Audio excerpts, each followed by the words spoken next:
Guys light show start होने वाला है, तो उस लाइट शो को देखने के लिए बहुत एक्साइटमेंट थे हम लोग। अब हम दिखा रहे हैं आपको लाइट शो।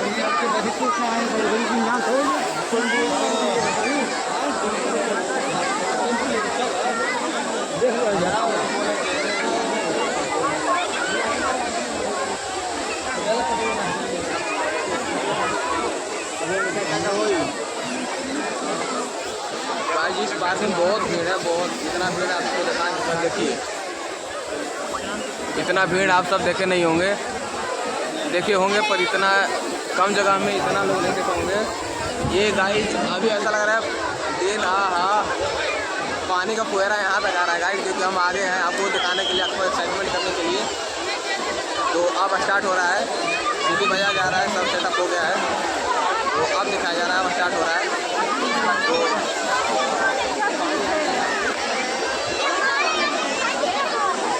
अब हम दिखा रहे हैं, नहीं दिखाई देगा अंकल, अभी चल रहा है, अभी थोड़ा प्रेशर बन रहा है उसका। हाँ, ऊपर का पानी होता है, उस पानी में बनेगा। वहाँ जो लाइट है सामने दिख रहा है लेजर लाइट, उस लेजर लाइट के द्वारा दर्शाया जाएगा, ये बनेगा उसी समय। ये 7:30 बजे बंद हो जाएगा, 7 बजे तक बंद हो जाएगा। नहीं अभी स्टार्ट होने वाला है ना, 7:40 हो गया, अब स्टार्ट होगा ये 8 बजे तक बंद हो जाएगा। तो अभी देखते हैं गाइस, अंकल भी देखने के लिए एक्साइटमेंट है। और ये हवा की वजह से शायद प्रेशर नहीं बन पा रहा है इसका।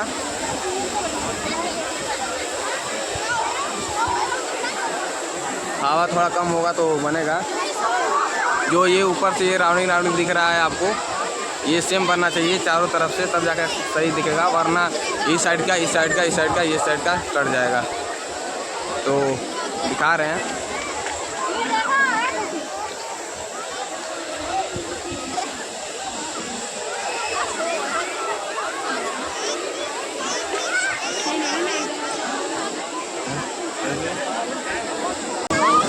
यानी गाइस अब सही हो चुका है, देख सकते हैं चारों तरफ का राउंड सही हो चुका है, तो शायद अब स्टार्ट हो।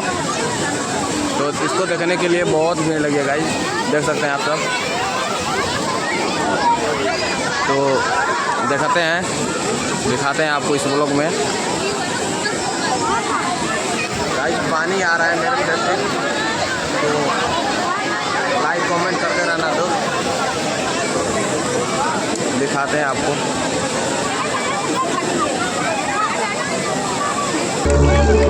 गाइस फाइनली स्टार्ट हो चुका है, देख सकते हैं, ये देखिए गाइस।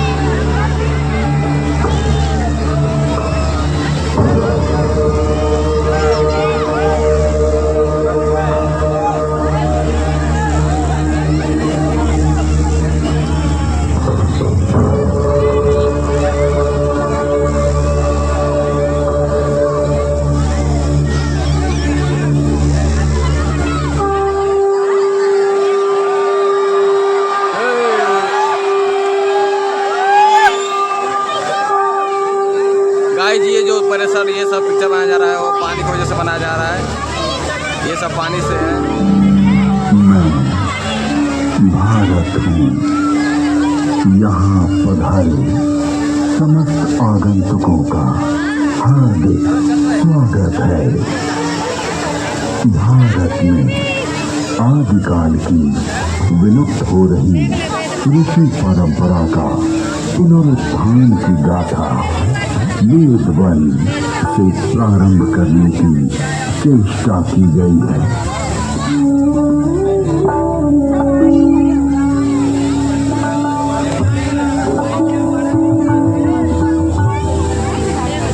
वेद परमपिता परमात्मा की पवित्र वाणी है, जो सृष्टि के प्रारंभ में मानव मात्र के कल्याण के लिए अग्नि, वायु, आदित्य, अंगिरा इन 4 ऋषियों के पवित्र अंतःकरण में उद्भूत हुई। तत्व ज्ञान की दृष्टि से वेद एक है, किंतु विषय विभाग की दृष्टि से इसे 4 भागों में बांटा गया है। ऋग्वेद यजुर्वेद, सामवेद और अथर्ववेद।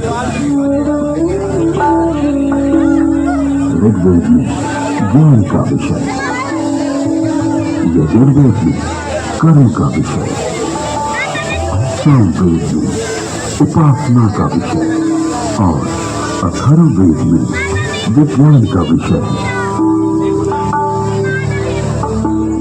विश्व साहित्य का प्राचीनतम ग्रंथ वेद है।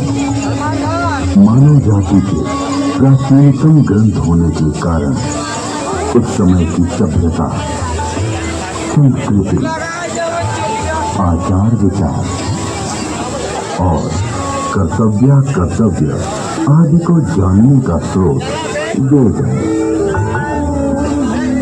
भारतीय दर्शन, साहित्य, ललित कला, संगीत, ज्योतिष, ज्ञान विज्ञान वेदों में है। वस्तुतः वेद संसार के समस्त पदार्थों का बोध कराते हैं। वेद के भाष्यकार आचार्य सायण कहते हैं, ईश्वर की प्राप्ति एवं अनिष्ट के परिहार के अलौकिक उपाय को बतलाने वाले ग्रंथ वेद हैं। सबके द्वारा पूजनीय और यजनीय परमात्मा से ऋग्वेद, यजुर्वेद, सामवेद और अथर्ववेद प्रकट हुए। ऋग्वेद के मंत्र दृष्टा ऋषि कहते हैं, तस्मात् विज्ञातस्य वरुता ऋचा सामान्य जगिरे छंदांसि जगिरे तस्मात् यजुश्च तस्माद् जायते। ऋग्वेद, जिसके द्वारा विभिन्न देवताओं की स्तुति की जाती, उसे ऋग कहते हैं। ऋक्षते स्तूयते अन्य इति ऋक्।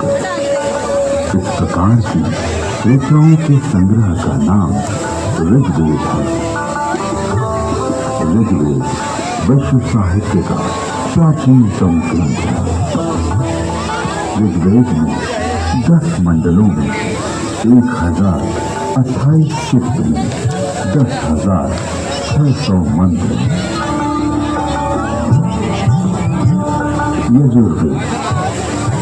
यजुर्वेद में कर्मकांड का प्रावधान है, जिसकी समाप्ति अनियत अक्षरों वाली है अथवा जो गद्यमय है, उसे यजुष कहते हैं।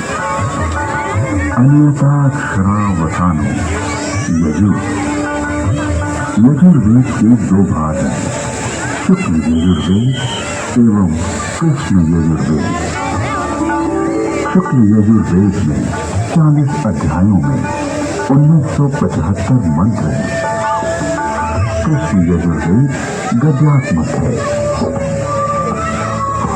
सामवेद गीति साम है, गीतेषु समाख्या।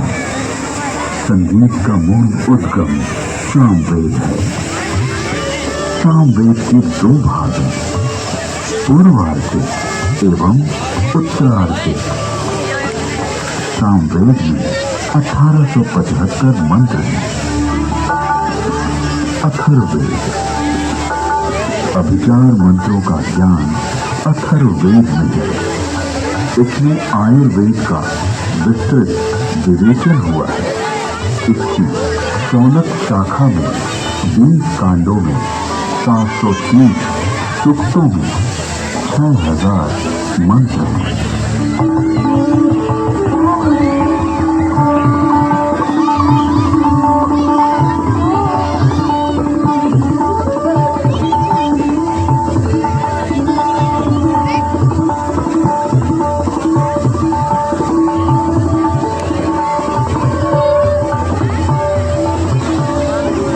प्राचीन काल में वेद श्रुति परंपरा से अक्षुण्ण रहे। वैदिक ऋषियों ने वेदों को कंठस्थ किया और अपने शिष्यों को इसका श्रवण कराया। शिष्यों ने सुनकर वेदों को कंठस्थ किया और उन्होंने अपने शिष्यों को सुनाकर कंठस्थ कराया। इस प्रकार चौथी परंपरा से वेद अक्षर बने रहे। वेदों में किसी भी प्रकार की मिलावट न हो सके, इसके लिए वैदिक ऋषियों ने विस्तृत पाठों का निर्माण किया। वेदों में मंत्र दृष्टा ऋषियों का उल्लेख है, जिन्होंने मंत्रों का साक्षात्कार किया। इस परंपरा में सप्त ऋषियों का विशेष महत्व बतलाया गया है। सप्त ऋषियों का वैशिष्ट उपनिषद एवं पुराणों में मिलता है। ये 7 ऋषि हैं: वशिष्ठ, विश्वामित्र, जमदग्नि, भारद्वाज, अत्रि, गौतम, अगस्त्य। वेदों में अनेक ऋषिकाओं का भी उल्लेख है। इन ऋषियों की परंपरा का अनुपालन करने वाले ऋषियों ने भी इन्हीं नामों को धारण किया।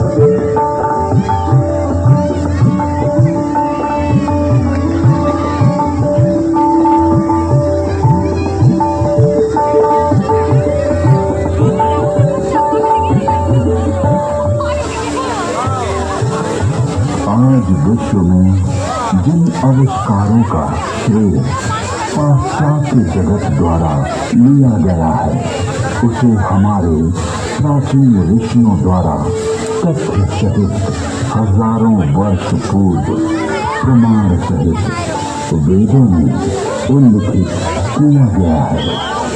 जैसे अगस्त्य संहिता में विद्युत उत्पादन के क्षेत्र मिलते हैं।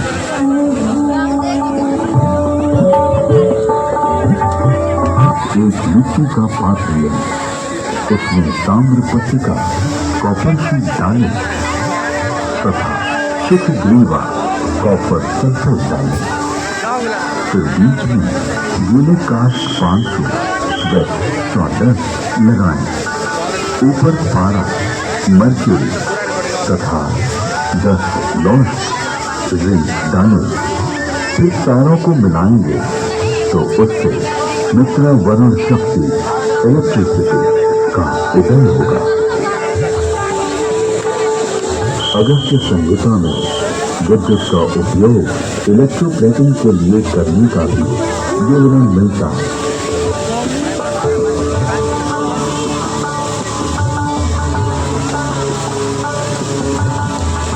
अतः अगस्त्य को कुंभोधाव बैटरी बोम भी कहते हैं।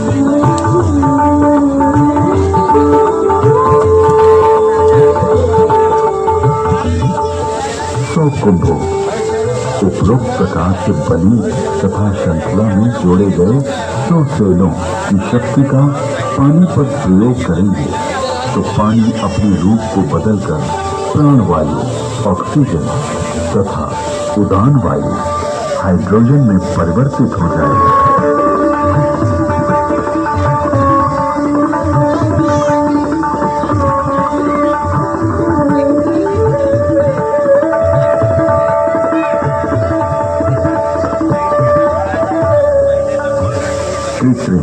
स्वर्ण अथवा रजत के लेप को सत्कृति कहा जाता है। लोहे के पात्र में सुशक्त जल तेजाब का घोल, इसका सानिध्य पाते भी यवक्षार, सोने या चांदी का नाइट्रेट ताम्र को स्वर्ण या रजत में ढक लेता है। स्वर्ण से लिप्त उस ताम्र को शातकुंभ अथवा स्वर्ण कहा जाता है। विद्युत तार आधुनिक नौका चलन और विद्युत वहन, संदेश वहन आदि के लिए जो अनेक बारीक तारों की बनी मोटी केबल या डोर बनती है, वैसी प्राचीन काल में भी बनती थी, जिसे रज्जु कहते हैं।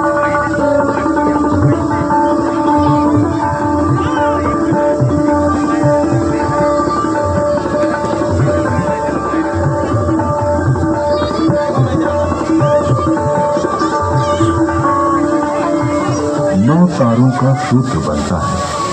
9 सूत्रों का एक गुण, 9 गुणों का एक पाश, 9 पाशों से एक रश्मि और 9, 8, 7 या 6 रज्जु रश्मि मिलाकर एक रज्जु बनती है।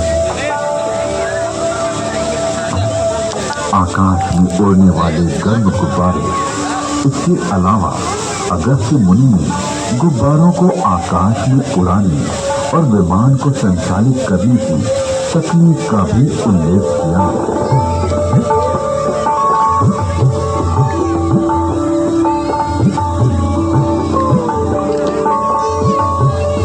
उड़ान वायु हाइड्रोजन को वायु प्रतिबंधक वस्त्र में रोका जाए तो यह विमान विद्या में काम आता है। यानी वस्त्र में हाइड्रोजन पक्का बांध दिया जाए तो उसमें आकाश में उड़ा जा सकता है।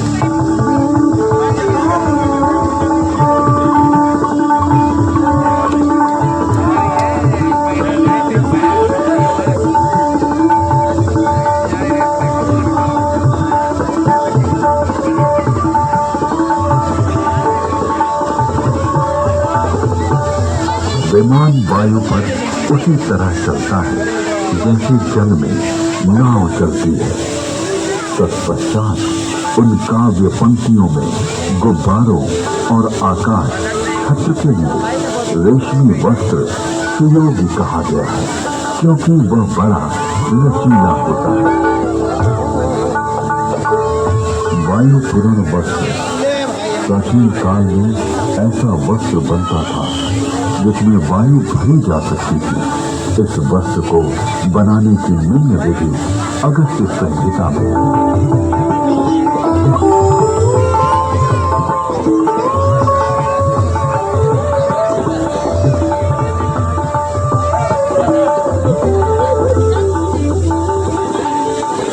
पृथ्वी का सूर्य की परिक्रमा करने का वर्णन ऋग्वेद, यजुर्वेद और अथर्ववेद के मंत्रों में मिलता है।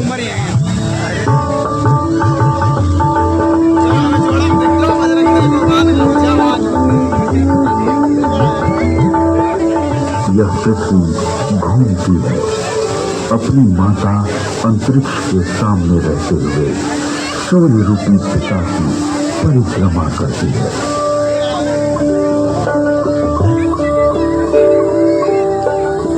पृथ्वी शक, सूर्य, कृष्ण की प्रदक्षिणा करती है। ऋग्वेद में जल की उत्पत्ति यानी H2O का उल्लेख है।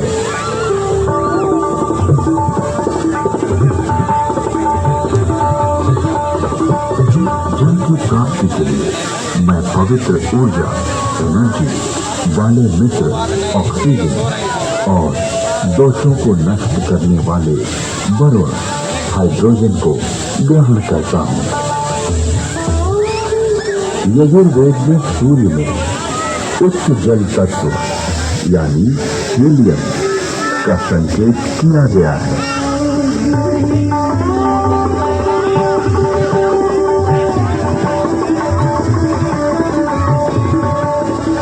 उच्च शक्ति से युक्त हाइड्रोजन जो कि हीलियम के रूप में है, सूर्य में है।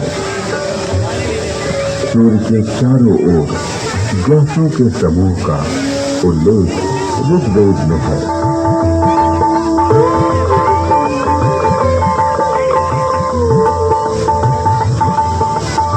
ऋग्वेद में ही सूर्य की गति और प्रकाशक होने का वर्णन है।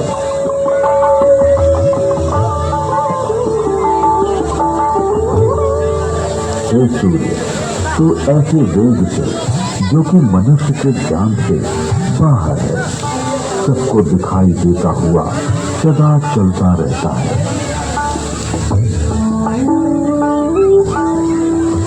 विश्व के प्रथम वैज्ञानिक अथर्वा ऋषि के अनेक आविष्कार का उल्लेख वेद में प्राप्त होता है।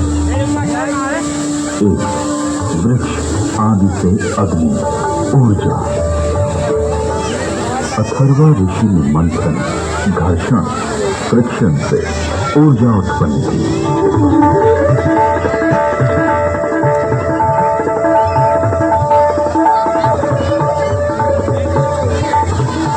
अरण्य नामक वृक्ष की लकड़ी में अग्नि,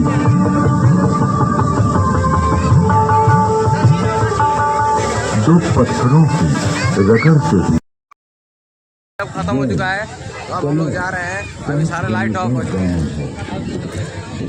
सारे लाइट ऑफ इसलिए हो गया है क्योंकि जो लाइट स्विच चल रहा है वो लाइट चल रहा है, इसको देखने के लिए ऑफ किया गया है।